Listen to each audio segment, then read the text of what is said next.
Hello everyone. In the last lectures we have seen an electrical dipole. An electric dipole, as we know, it is a combination of charges where one charge will be a positive and another charge will be of negative, which are separated by some distance. Okay, we have found electric field intensity due to the dipole, taking one point in the spherical coordinate systems, which is located at the infinite distance. Now after that, today we will see about the dipole moment. So a dipole moment is given by the product of the charge and the distance between the two charges. Okay, so generally a dipole, it is a combination of charges which are separated by the distance, right? So that charge, because the charge value is same, we can take that charge value, so which is q. Suppose there are plus q and minus q, one positive charge and one negative charge. You can able to take that value of the charge, which is multiplied by the distance. Now here if you see, so the dipole moment is represented by p bar. It is a vector. Okay, so and it is a product of the charge q multiplied by the distance vector. Okay, so now this p bar represents the dipole moment. So it is nothing but the product of the charge q multiplied by the distance vector. Okay. So generally it is measured in coulombs. So as the charge q is having units of coulombs and the distance, it is measured in meters. So generally the dipole moment P is represented in the coulombs meters. Okay, and generally we know V, the absolute potential V, is given by Q d cos theta, as we have seen in the previous class. Whenever the charges are separated by some distance d, and when it is located at the infinite distance, the absolute potential has been measured, and it is given by 4 pi epsilon naught r square, right? So now what I am doing is I will be just multiplying this p bar with a unit vector ar. Now why I am taking ar is because whenever the point p where we are measuring the absolute potential, and the point p is located at infinite distance, and that distance from both the charges is measured in terms of the r. Why it is taken as r? Because we have taken a spherical coordinate system, and when the point P is located on the surface of any sphere, and obviously the distance is measured in the radius. Okay, and hence the unit vector represents the in the direction of the radius ar. Okay, so I'm just taking ar and making it dot product with the p bar. And if you see on the right hand side, there is a q dot d bar. So this is the equation I'm taking here. Okay, so now I'm multiplying with ar, I'm taking the dot product. In the same way, on the right hand side also, I'm multiplying with a unit vector ar. Okay, so I'm multiplying with ar on both the sides with the dipole moment.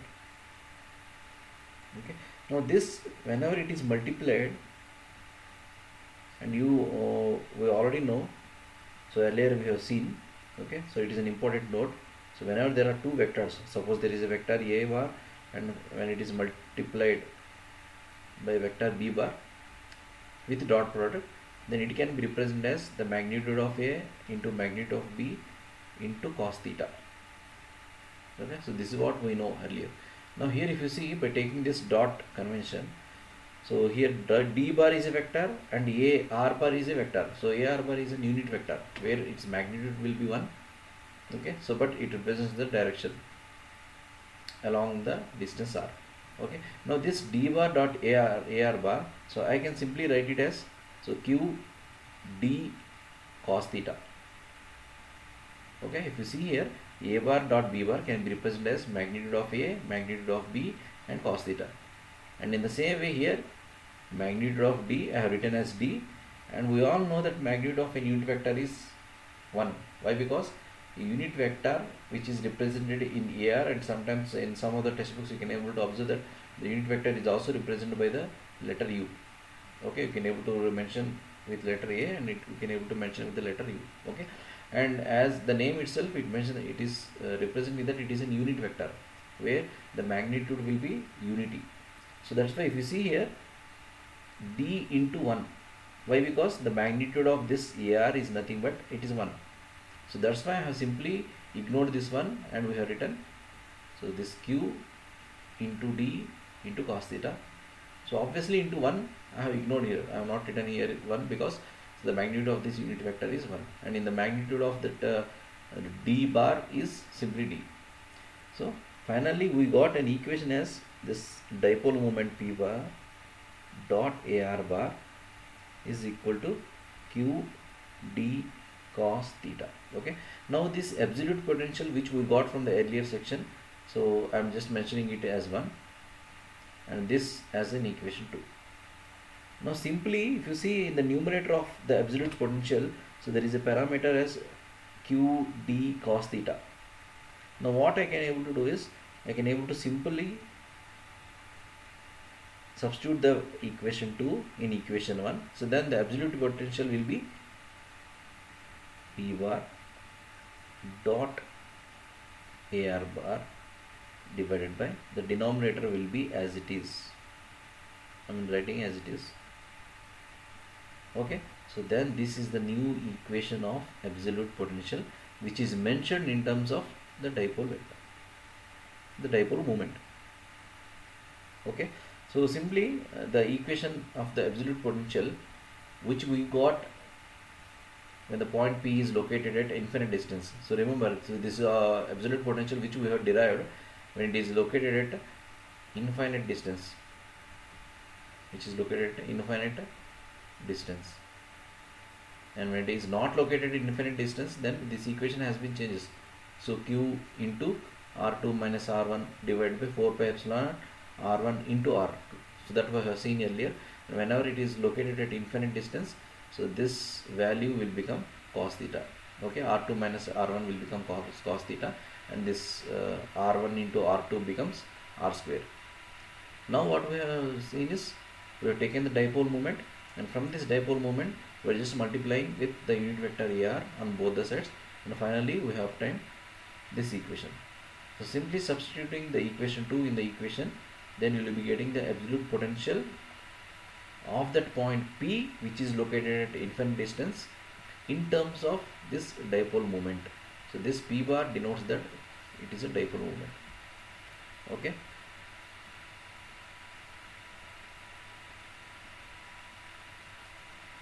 So in the same way, there is one more thing which we need to discuss in the dipole moment.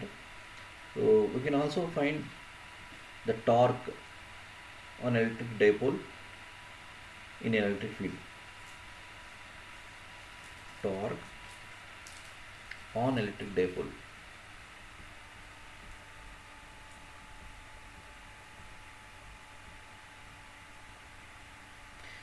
Generally consider an electric dipole in a uniform electric field. Suppose the electric field is E bar. Okay, so I am just drawing again the same as we have seen earlier. So there will be a plus Q charge, and there will be a minus Q charge. The combination of this is called as a dipole. Always remember, forget about the other equations or other the diagram which we have shown earlier. The simple electric dipole is nothing but a positive charge and a negative charge which is separated by a distance d is said to be an electric dipole. Now suppose this dipole which is located in an uniform electric field. Okay, suppose there is an electric field. I will be taking multicolor so that it will be easy to represent.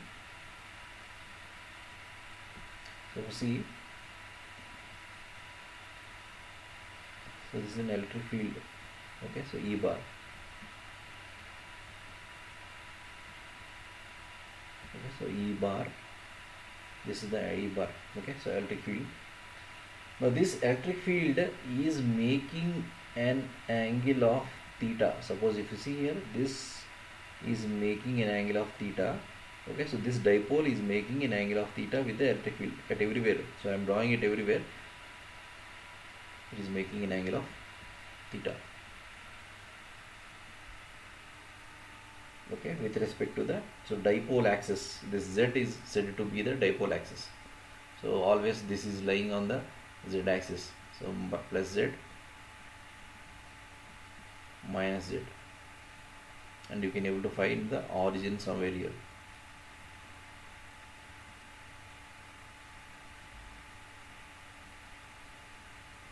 So this is the origin. Okay, so this is the origin, and the bottom is the minus z axis, and the upper one is the plus z axis, where the point, the positive charge is located. Okay, and this electric field, so which I am showing with the arrows, where E bar is a vector, it is making an angle of theta with respect to the dipole axis.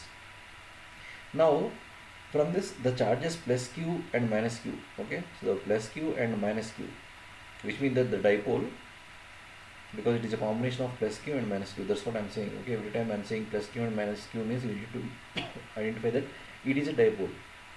The charge is plus q and minus q, so it will obviously experience a force due to an electric field, which is equal in magnitude but opposite direction.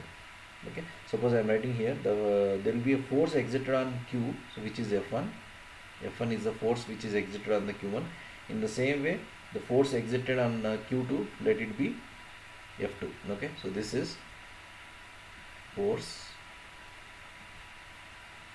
exerted on q1.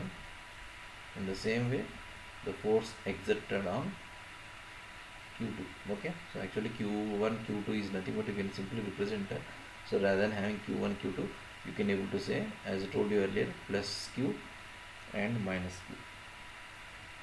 But if you are taking the magnitude, obviously F1 is same, because as both the dipoles are same, only the polarity changes. But if you are taking the magnitude will be same. Okay, and as we know the relation between force and electric field intensity, so generally F is equal to Q into E. So this is the equation which we know. Okay, so here F1 is equal to F2 is equal to Q into E. Okay, so where F, we know that F is a vector and Q is a vector. Okay, now what is a torque? So we know that torque is nothing but force into perpendicular distance. Okay, so let it be L, force into perpendicular distance. Now how can we measure the force and perpendicular distance? As I have mentioned here, the force F is given as Q into E. So that is the same thing I am writing here again. So force we know, because force is equal to Q into E, and perpendicular distance. Okay, now perpendicular distance with respect to this electric field, I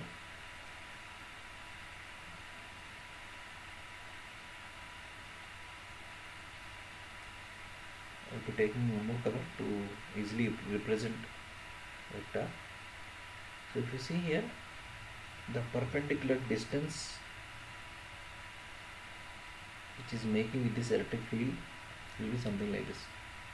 So this is a perpendicular distance, and the length of this, so I can able to take here, because this is the minus q. Okay, so up to here you need to take, this is length L. Okay, so this is the length L. Now what is this dotted line? This dotted line is making an angle of 90 degrees with respect to this electric field, and obviously we know that when the electric field and the force both are having the same direction. Okay, so hence the force into perpendicular distance, so this is the E or F, and we are taking the perpendicular distance like this. So here the green color dotted line is the perpendicular distance, or the perpendicular line which is making with the electric field or the line of force. Okay, and the distance of this line I have taken as an L. Okay, so now this is the torque, so force into perpendicular distance, and the force can be given as Q into E.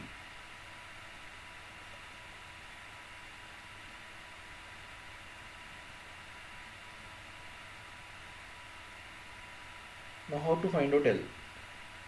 So we have seen earlier in the last class, whenever we are drawing this trigonometry every time, okay, so this is plus Q,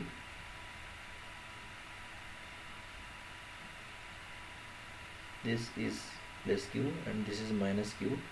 Whenever we are taking a triangle like this, in the dipole, electric dipole, we have found this distance as x, which is written as d cos theta.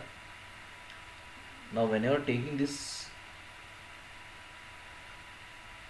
triangle, when this is d cos theta, obviously this will become d sin theta. Okay, now what is the distance L here? So this distance L is nothing but this d cos theta from this triangle. Okay, so I have taken this triangle, so this positive charge, negative charge, okay, so and this perpendicular distance with respect to the force, that which is I have represented L, that I have taken here, and obviously from this triangle we can able to know that this distance is nothing but the d cos theta. Okay, so now from this triangle, L is given as d sin theta. L is equal to d sin theta. Okay, now what is the torque equation? The torque equation can be written as Q E. I am writing this equation. Okay, Q E, and L we know that it is a d sin theta. So simply I am writing d sin theta here in place of L. Okay, now what I will do is I will just rearrange this equation. This d I will be bringing towards this side, QD, and E I am moving this side. Okay, so now it will become QDE sin theta. Okay, and now what is QD? In the earlier discussion we have seen that a dipole moment which is represented as P can be given as the product of charge and the distance. See here, excuse me. So here if you see, the dipole moment can be given as the product of the charge into distance. This is the dipole moment which is represented by the letter P. Okay, now from this torque equation I got the equation as QD E sin theta. Okay, now this QD, what I am doing is, so I am writing the torque equation is, again I am writing here, so QD E sin theta, which we got. Okay, and now this QD is nothing but the dipole moment. Okay, so this QD, which is the product of the charge and the distance between the charges, it is the dipole moment P into E into sin theta. Now again, so have a note that we have seen dot product earlier. Now try to remember this cross product. The cross product of two vectors can be written as magnitude of A, magnitude of B into sin theta. So for the dot product you can able to write magnitude of A, magnitude of B cos theta, whereas for the cross product you can able to write magnitude of A, magnitude of B sin theta. So if you observe, this equation is similar to the cross product. Now I can able to replace this equation as P bar cross E bar. So this is the torque equation. Right? So the torque equation can be written as the cross product of the dipole moment and the electric field intensity. So this is the dipole moment, and this is the electric field intensity, and this is the torque on dipole. So here we are ending with the dipole concept. We are seeing the dipole moment. We have found the absolute potential and the electric field intensity due to the dipole for the point which is located at a certain distance, and also which is located at the infinite distance. So later with the dipole moment which is given with the product of the charge and the distance between the two charges, and also with the torque. So finally the torque on the dipole can be given as the cross product of the dipole moment and electric field intensity. Thank you.